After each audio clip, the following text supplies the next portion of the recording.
downtown, her heart hammering against her ribs. The thunder overhead matched the pounding footsteps behind her. 3 months of planning her escape, and still, Daniel had found her. "Sophie, stop running. You're making a scene." Daniel's voice carried over the crowd, that familiar false concern that had fooled everyone for years. She clutched her small backpack tighter. Inside was everything she'd managed to grab: some clothes, her identification, and the little money she'd secretly saved.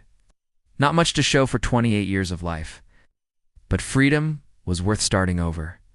A quick glance over her shoulder confirmed her fear. Daniel was gaining on her, his normally perfectly styled hair now plastered to his forehead by rain, his expensive suit soaked through. That dangerous glint in his eyes told her exactly what would happen if he caught her. "Please, not now," she whispered to herself, scanning the crowded street for an escape route. The lights at the crosswalk turned red, people bunched together waiting to cross. Sophie pushed through, muttering apologies as she shouldered past business people heading home. Then she saw him, a tall man in a tailored suit, standing slightly apart from the crowd. Checking his watch with an air of impatience, without thinking, Sophie rushed toward him. She grabbed his arm and pressed herself against his side as if they were a couple. "Please, just play along," she whispered urgently, her fingers digging into the fine wool of his jacket sleeve. "My ex is following me. He's dangerous." The stranger stiffened momentarily, then looked down at her with piercing blue eyes. In that split second, Sophie wondered if she'd made a terrible mistake. Then, to her surprise, his arm came around her. Protectively, "There you are," he said loudly enough for others to hear, his deep voice calm and steady. I was starting to worry. Daniel pushed through the crowd, stopping abruptly when he saw Sophie clinging to the stranger. "Sophie," he said, his voice dropping to that quiet, threatening tone she knew too well. "We need to talk. Privately." The stranger's arm tightened around Sophie. "I believe the lady is with me now," he said coolly. Daniel's eyes narrowed as he took in the stranger's expensive watch, the perfectly tailored suit, the air of authority. For the first time, uncertainty crossed his face. "This doesn't concern you," Daniel said, stepping closer. "Actually, it does." The stranger pulled out his phone. "Shall I call security? Or perhaps the police?" People were starting to stare. Hated public scenes end, lest he was controlling them. "This isn't over." Daniel hissed at Sophie before backing away and disappearing into the crowd. Sophie exhaled shakily, her legs suddenly weak. "Thank you," she whispered. "I'm sorry to involve you in this. Are you all right?" The man asked, his voice gentler now. Sophie looked up into his face, really seeing him for the first time. Recognition dawned on her. The man whose arm she'd grabbed wasn't just any businessman. He was Adrian Knight, CEO of Knight Enterprises, whose face graced business magazines and whose name dominated financial news. "Oh God," she murmured. "You're Adrian Knight." A slight smile touched his lips. "And you are?" "You haven't made a fool of yourself, Sophie Bennett," Adrian said, his eyes scanning the crowd for any sign of her ex. "You've had a difficult evening." The rain intensified, streetlights reflecting in the puddles forming around them. Sophie became acutely aware that she was still clinging to his arm, her clothes soaked and dripping onto his expensive shoes. "Should go," she said, reluctantly releasing his arm. "Thank you again for your help." As she turned to leave, Adrian spoke. "Do you have somewhere safe to go?" The question stopped her. The truth was, she didn't. Her escape plan had fallen apart when Daniel found her at the bus station. The friend who'd promised to help had backed out after receiving threatening messages. Her meager savings wouldn't cover a hotel for more than a night or two. "I'll figure something out," she said, forcing confidence into her voice. Adrian studied her for a moment, his expression unreadable. Then he seemed to come to a decision. "My car is just around the corner. Let me offer you a ride, at least." Sophie hesitated. Getting into a car with a stranger, even a famous one, went against every safety rule. But then again, the alternative was the streets, with Daniel potentially still searching. "All right," she agreed cautiously. Adrian's driver opened the door to a sleek black car. Once inside, Sophie sank into buttery leather seats, her body finally registering the exhaustion of the day. "James, please take us to the penthouse," Adrian instructed the driver before turning to Sophie. "I have a guest suite that's entirely separate from the main living area." "Yeah, you can stay there tonight. Gather your thoughts." "I couldn't possibly. I'm not in the habit of leaving people in distress," he interrupted gently, "especially when they've trusted me enough to ask for help." Something in his tone made Sophie nod gratefully. The car moved smoothly through the rain-slicked streets, and she watched the city lights blur outside the window. "He won't stop looking," she said quietly. Daniel ... he doesn't handle rejection well." Adrian's jaw tightened. "How long were you together?" 3 years. It was good at first, or I thought it was. By the time I realized who he really was, I was already trapped." The words tumbled out easier than expected. Something about Adrian's calm presence made her feel safe enough to speak. "Controlling?" he asked, completely. "Who I saw, what I wore, where I worked, eventually, even what I thought." Sophie's voice trembled slightly. "Tonight was my 3rd attempt to leave." Adrian's hands, resting on his knees, clenched momentarily. "And you have no family to help?" Sophie shook her head. "My parents died when I was in college. There's an aunt in Arizona, but Daniel ... He monitored my communications. I couldn't risk contacting her. They arrived at one of the city's most exclusive buildings. James opened the car door, and Adrian guided Sophie through a private entrance and elevator that required a key card. The penthouse was everything one would expect from a billionaire. CEO spacious, elegantly designed, with floor-to-ceiling windows showcasing the city below, yet it felt strangely impersonal, like a luxury hotel rather than a home. "The guest suite is this way," Adrian said, leading her down a hallway. "It has its own bathroom and a small kitchenette. You'll find everything you need." The suite was larger than Sophie's entire apartment. Fresh flowers sat on a side table, and plush towels were stacked in the bathroom. "There's a security system throughout the building," Adrian explained. "No one gets in without authorization. You'll be safe here." Sophie turned to face him, overwhelmed by his kindness. "Why are you doing this for me?" Adrian paused, seeming almost surprised by the question. "I've spent my life building walls to keep people out," he said finally. "Perhaps I recognize someone trying to break free from walls someone else built around them." He moved toward the door. "Rest. We can discuss next steps in the morning." "Adrian," Sophie called as he reached the doorway. "Thank you." He turned back, and for a brief moment, his carefully composed expression softened. "Good night, Sophie." The door closed behind him. Sophie sat on the edge of the bed, her mind reeling from the evening's events. In the span of hours, she had fled from one man's prison, only to find sanctuary with one of the most powerful men in the city. A week passed in Adrian's penthouse, each day bringing Sophie further from the woman who had lived in fear. The guest suite became a sanctuary where she could breathe freely, sleep without listening for footsteps, slowly rebuild her sense of self. Adrian proved to be an unexpectedly considerate host. He respected her privacy, but ensured she had everything she needed. They fell into a routine of sharing breakfast before he left for work, with conversations that grew longer each morning. "You never mentioned what you did before all this," Adrian said one morning, gesturing vaguely to indicate her current situation. Sophie stirred her tea. "I was a graphic designer. I freelanced for a while, but Daniel convinced me to give it up. Said my clients were taking advantage of me." She smiled ruefully. "Looking back, he just wanted me dependent on him." Adrian nodded thoughtfully. "Knight Enterprises has a marketing department that could use someone with your skills." "Are you offering me a job?" Sophie asked, surprised. "Just an interview." "You'd have to earn the position." His eyes met hers. "I imagine you'd prefer that anyway." She felt a rush of gratitude. He understood her need for independence, for rebuilding on her own terms. That afternoon, while researching job opportunities on the laptop Adrian had lent her, Sophie's phone pinged with a notification. Her heart stopped. It was an email from Daniel. "I know where you are, who you're with. Did you think a man like Adrian Knight would want you for anything but temporary amusement? When he's done with you, I'll be waiting. I always will be. Sophie's hand shook as she deleted the message. How had he found her? What did he know? When Adrian returned that evening, he immediately sensed something was wrong. What happened?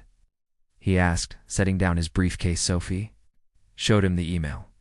Adrian's expression hardened as he read it. I'll increase security, he said, and have my tech team trace this. It won't matter, Sophie replied. He always finds a way. I should leave before I bring more trouble to your door. Is that what you want? Adrian asked quietly. To leave? Yes. The question hung between them. Truth was, she didn't want to leave. Not just because she felt safe here, but because of Adrian himself. The man behind the corporate mask was thoughtful, surprisingly funny when he chose to be, and carried his own hidden wounds. No, she admitted. But I don't want to be someone else's problem. Adrian moved closer, carefully taking her hand. You're not a problem, Sophie. He seemed to struggle for words, unusual for a man known for his eloquence. Important. To me. The admission appeared to surprise him as much as her.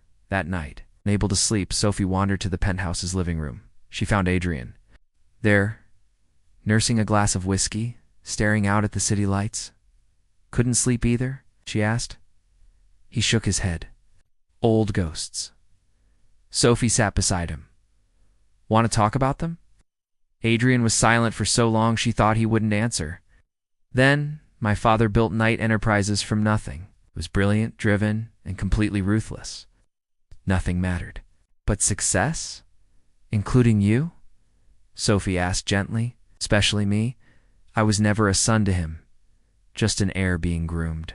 Adrian swirled the amber liquid in his glass. When I was 12, my mother left. Couldn't bear his coldness anymore. Told me it was a valuable lesson that attachments were weaknesses. You don't believe that? Sophie said. Don't I? He turned to her. I've built my life around his philosophy. Keep everyone at arm's length. Focus only on the next acquisition, the next victory. Is that why there's nothing personal in this entire penthouse? Sophie had noticed it immediately. No photos, no mementos, nothing that spoke of a life beyond work. Adrian smiled faintly. Noticed that. Did you? It's like you're afraid to leave evidence that you're human. Perhaps I am. His voice dropped. Lower. Until you grabbed my arm that night, I'd convinced myself I preferred it that way. Sophie's heart quickened. And now? Adrian set down his glass and turned fully toward her. Now I find myself wondering what I've been missing all these years. The vulnerability in his eyes mirrored her own. For a moment, neither spoke. The space between them charged with unspoken possibility. Then Adrian's phone rang, his private line that rarely activated. He answered, his expression shifting instantly to concern. When he asked sharply, I see. Increase the night guards and send me the footage. He hung up, turning to Sophie with grim determination. Someone tried to access the building's private elevator. When questioned by security, they claimed to be delivering something to you. Sophie felt ice in her veins. Ow. The security. Footage showed Daniel smooth-talking the lobby attendant, his charming smile never reaching his eyes. Sophie recognized that smile, the one he used to manipulate, to disarm, to get what he wanted. He always does this, she whispered as she and Adrian watched the video in his home office. Makes people think he's reasonable, while I'm the unstable one? Adrian's jaw tightened. I've increased security and alerted the police, but without direct threats or violence, ... They won't do much, Sophie finished. I know.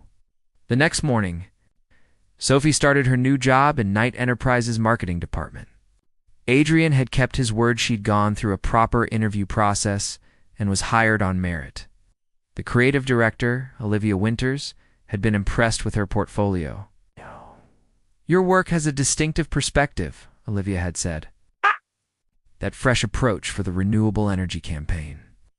Sophie threw herself into the project, grateful for meaningful work after years of Daniel diminishing her talents. The office became another sanctuary, one she had earned through her own abilities, but shadows lingered. Flowers arrived at reception addressed to her Leah, which Daniel knew she was allergic to. A subtle reminder that he could reach her anywhere. Just throw them away, she told the confused receptionist, trying to keep her voice steady.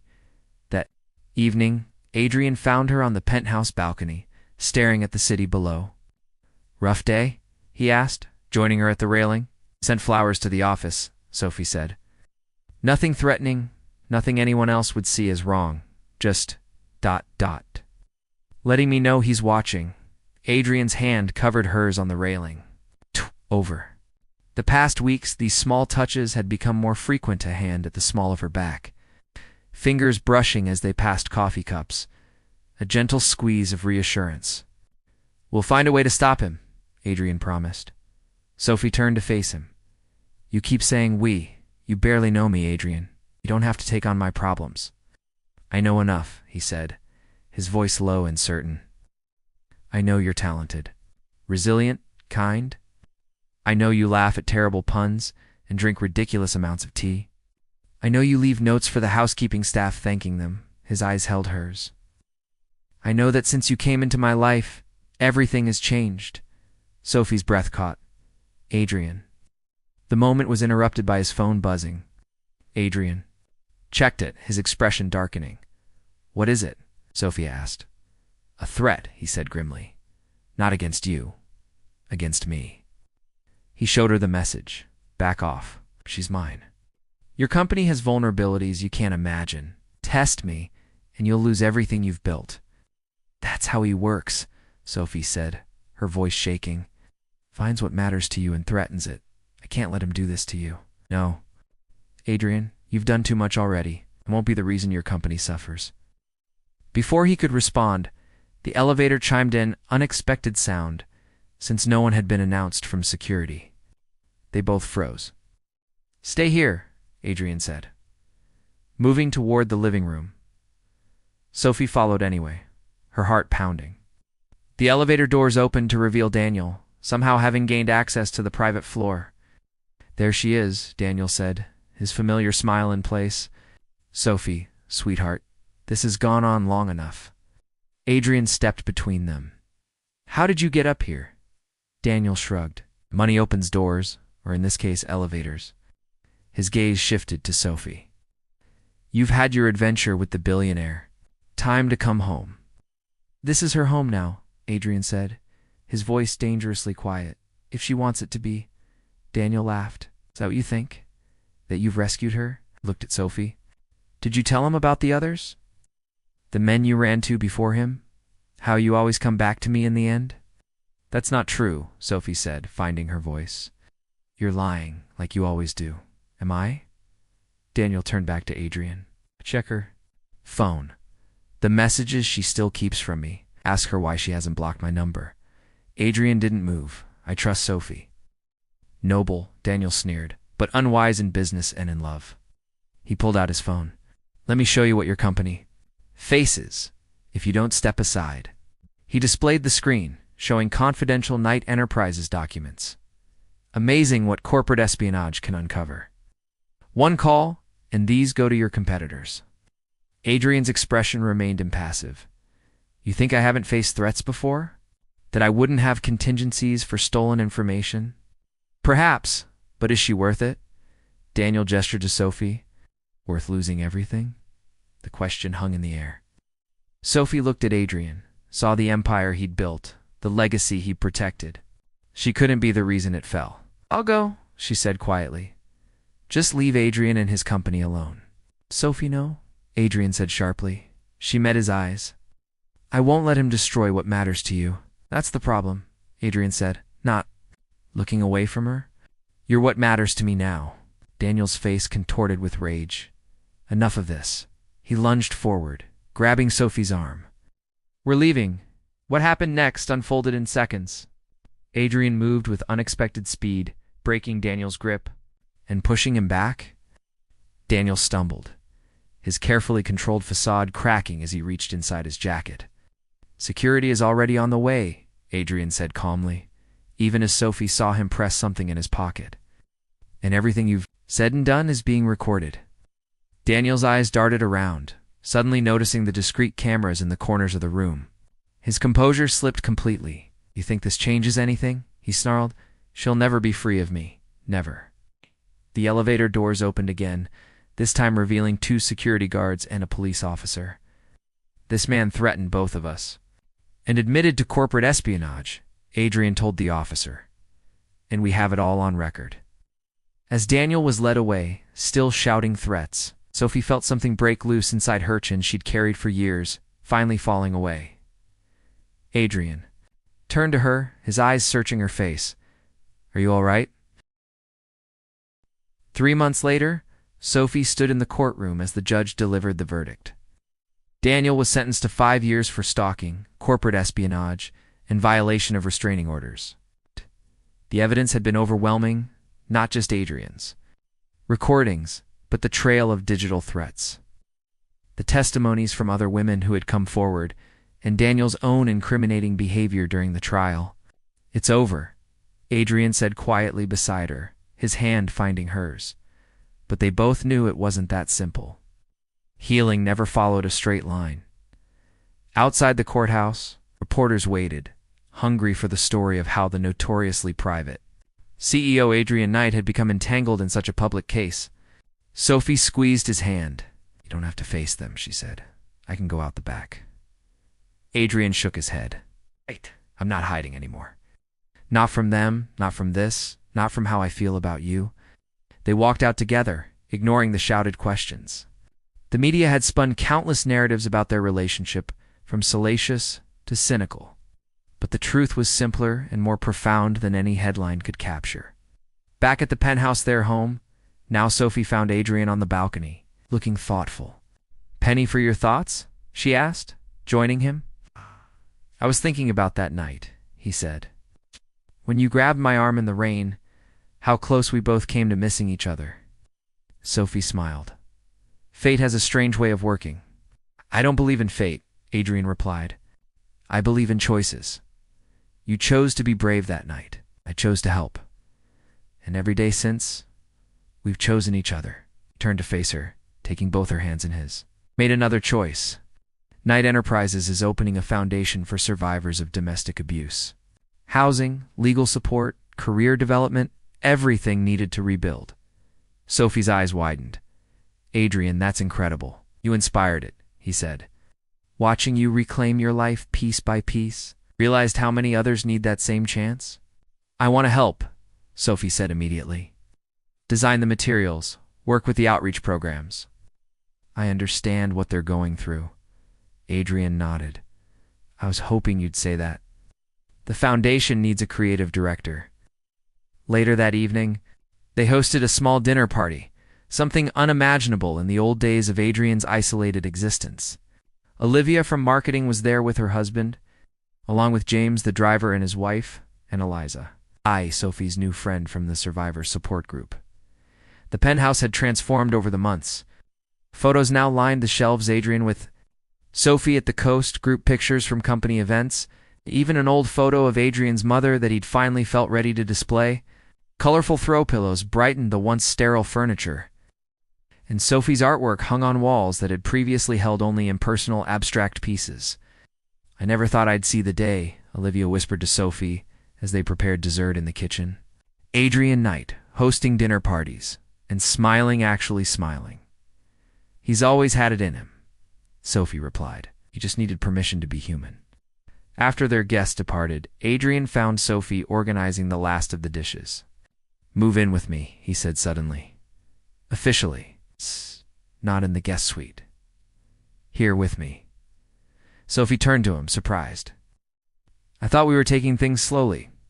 "We were," he agreed. "But I realized something tonight. My father was wrong. Attachments aren't weaknesses, they're strengths. You haven't made me vulnerable, Sophie. You've made me stronger." Sophie set down the towel she was holding and walked to him. "Are you sure about this? I want to rush. I've spent 15 years calculating every move, analyzing every risk," Adrian interrupted. "For once, I'm certain without needing to analyze. I love you, Sophie. I want to build a life with you." Tears filled her eyes. "I love you too." He pulled her close, his arms encircling her with the same protective instinct he'd shown that first. Rainy night, but now with the deeper knowledge of who she truly was. We still have challenges ahead, Sophie said softly against his chest. Daniel will be released eventually. The press will always be curious about us. And we both have our scars. Adrian kissed the top of her head. Yes, but we'll face it together. The next morning, Sophie woke before Adrian. She slipped out of bed and walked to the living room windows, watching the city come alive with dawn light. So much had changed in such a short time. The woman who had fled through rainy streets, desperate and afraid, now stood secure in her own strength and in the love she'd found. When Adrian joined her, wrapping his arms around her from behind, she leaned back against him. "What are you thinking?" he asked. Sophie smiled. "But sometimes the bravest thing you can do is trust a stranger." Adrian turned her in his arms to face him. "And sometimes," he said, "the wisest thing you can do is be that stranger." As the sun rose higher, casting golden light across the city they both called home, Sophie realized that their story hadn't ended with Daniel's sentencing. In many ways, it was just beginning. To people who had known darkness, now walking together into the light, stronger for having found each other, better for having chosen to stay, ready for whatever comes next. Adrian asked. Sophie nodded, standing on tiptoe to kiss him, as long as we're facing it together. And in that moment, both knew that what had started as a desperate grab for safety had transformed into something neither had dared to hope for. Oh. A love powerful enough to heal the past and brave enough to embrace the future, whatever it might hold. Artifact, this 5-part story follows Sophie Bennett's journey from escaping her abusive ex-boyfriend Daniel to finding unexpected protection and eventually love with Adrian Knight, a powerful CEO with his own emotional barriers. I've crafted each part to be approximately 450 words as requested, with clear dialogue and a complete narrative arc. The story explores themes of healing, trust, and the courage to begin again. Each character has their own development path. Sophie reclaims her independence and strength, while Adrian learns to open himself to genuine connection after years of emotional isolation.